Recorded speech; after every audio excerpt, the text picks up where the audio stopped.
ever wondered what zero trust in IT is? Let's dive into it. In the ever-evolving world of information technology, one concept is making waves: zero trust. It's a shift from the traditional trust model that has been a cornerstone in IT for years. But what does zero trust really mean? It's not about trusting no one, but rather about verifying before trusting. It's like the saying, trust but verify, but with an added emphasis on the verify part. It's a model where every user, every device, and every network flow is treated as if it could potentially be compromised. It's about assuming breach and verifying each and every request as though it's coming from an open network, regardless of where it's coming from or what it's connecting to. This approach, known as zero trust, is redefining the way we think about security in the digital age. You might be asking, where did this concept of zero trust originate? Well, the idea of zero trust isn't as new as you might think. In fact, it was first proposed by Forrester Research, a leading global advisory firm. They introduced this model as a revolutionary approach to secure enterprises from the increasing threats of the digital world. As we moved into the age of the internet, the digital landscape became more complex. Traditional security measures failed to keep pace with this rapid change, leading to vulnerabilities and breaches. This is where zero trust stepped in, offering a new perspective on security measures. Instead of assuming everything inside an organization's network is safe, zero trust adopts a never trust, always verify approach. The rise in sophisticated cyber threats has made the zero trust model more relevant today. It is not just a trend, but a necessity in our interconnected world. So, the zero trust model was born out of a necessity to adapt to the increasing complexity of the digital landscape. But what exactly are the principles that underpin the zero trust model? Let's dive in. Firstly, the mantra of zero trust is never trust, always verify. This means that no individual or device is trusted by default, regardless of their location or network. Each request for access is thoroughly scrutinized before being granted. Second, we have the principle of least privilege access. This simply means that users and systems should only have the bare minimum access necessary to perform their tasks. For instance, if you're a cashier at a grocery store, you don't need access to the company's financial records. This limits the potential damage if an account is compromised. Thirdly, zero trust operates on the assumption of breach. This might sound pessimistic, but in the digital age, it's realistic. It's not a question of if a breach will occur, but when. Therefore, systems are designed with the expectation that breaches will happen and are prepared to isolate and mitigate them quickly. Lastly, zero trust isn't just about the technology. It's also about strategy and processes. It's about continuously evaluating and improving security posture. A zero trust approach requires a cultural shift in how organizations view security, moving away from traditional perimeter-based models to comprehensive granular controls. These principles guide the implementation of zero trust, ensuring that it's not just about technology, but also about strategy and processes.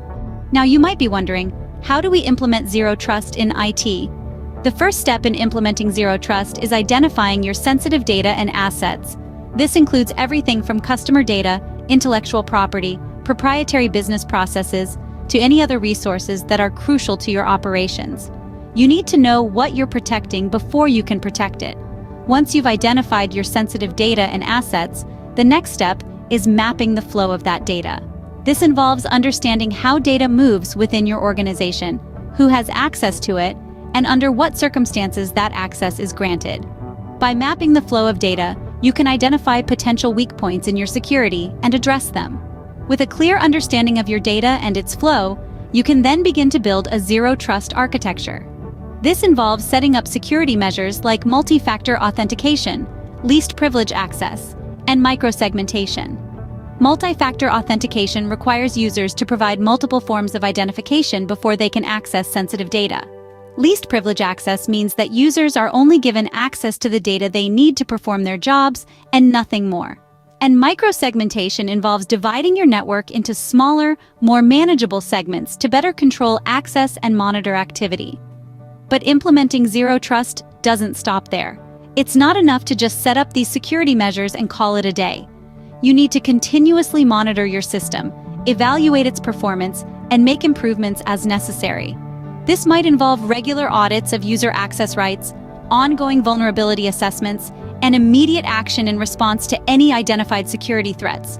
Remember, The goal of zero trust is not to create a perfect, impenetrable system. That's not realistic. The goal is to minimize risk, detect threats as early as possible, and respond quickly and effectively when those threats are identified.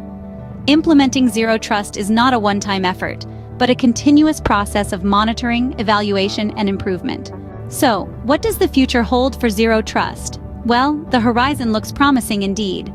As we advance further into the digital age, zero trust is primed to take a leading role in shaping the security landscapes of emerging technologies.